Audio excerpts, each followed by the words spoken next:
Emma tightened her grip on the old map, her heart pounding with trepidation and excitement.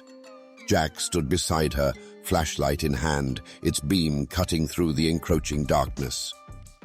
Sarah glanced nervously at the mansion while Tom tried to muster a brave smile. "Ready to uncover some secrets?" he asked, his voice betraying a hint of fear. Let's find out what's waiting for us, Emma replied, steeling herself for the journey ahead. Sarah shivered as they moved deeper into the gloom, the floorboards groaning underfoot. Jack paused, examining one of the portraits closely, his expression thoughtful. These people look like they have stories to tell, he mused, tracing the outline of a face with his finger. Let's hope they don't start talking, Sarah whispered, casting a wary glance around. Emma led the way, descending into the depths with cautious steps. Tom followed, his flashlight flickering as if in protest. Stay close, she urged, her voice steady despite the unsettling atmosphere. The whispers grew louder, weaving tales of betrayal and lost hopes into the very air they breathed. Sarah hesitated, sensing the weight of the spirit's watchful eyes. Jack knelt beside the chest, his curiosity undeterred. We should open it, he suggested, though his voice was tinged with doubt. Emma nodded, and together they pried the chest open, unleashing a wave of darkness that snuffed out their flashlights. Emma, driven by desperation, called out, We didn't come for the treasure, we just wanted to know the truth. Her words cut through the cacophony, causing the spirits to pause. Scenes from their tragic past flickered into view, betrayal, loss, and despair replayed like an ancient, haunting film. Tom broke the silence. "We should leave the treasure. Maybe sharing their story is the real adventure." Sarah nodded, the fear in her eyes replaced by understanding. United in purpose, they chose to leave the cursed chest behind, stepping back into the world above. As they crossed the threshold into the night, the spirit's whispers followed them, a soft susurration of gratitude. The village welcomed them back, its mist now a comforting embrace as they carried the story of the mansion, a treasure far more valuable than gold.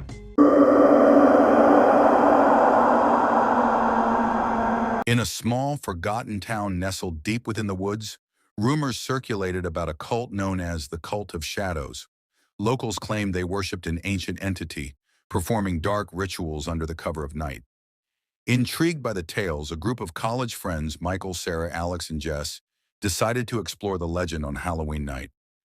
As they ventured into the woods, the moonlight struggled to penetrate the dense trees. Laughter filled the air, masking their growing unease. They stumbled upon an old abandoned mansion rumored to be the cult's headquarters. The dilapidated structure loomed ominously, cloaked in shadows. Determined to uncover the truth, they entered the mansion, flashlights flickering uncertainly. An unsettling silence enveloped them, broken only by the creaking floorboards. Whispers echoed through the halls as they discovered a hidden trapdoor leading to the basement. The atmosphere became suffocating as they descended. The basement was adorned with symbols of the occult, candles flickering around a central altar. On it lay an ancient book, its pages yellowed and worn. As Michael opened the book, shadows danced around them, and a deep voice filled the room reciting incantations. Suddenly, the door slammed shut, trapping them inside. Panic surged as they realized the rituals were not merely tales, but an actual summoning. Shadows twisted and morphed into grotesque figures, advancing towards them. In a frantic escape attempt, they scattered through the dark maze of the basement. Just as hope seemed lost, Sarah stumbled upon a hidden chamber filled with mirrors. In a moment of desperation, she grabbed a shard of glass and confronted the dark figures. The light from the mirrors reflected and refracted, creating a blinding flash.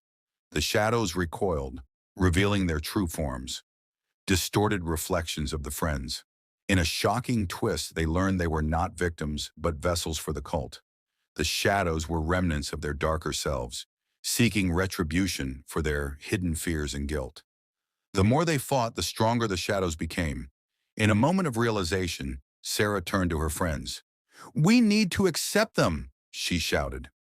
They collectively acknowledged their fears, embracing their shadows. As they did, the basement began to dissolve, shifting into a blinding light. When the light faded, they found themselves back in the woods. The mansion was gone, erased from existence. The friends emerged changed, now aware that the true horror lay not in the cult, but within themselves, the shadows they had been running from all along.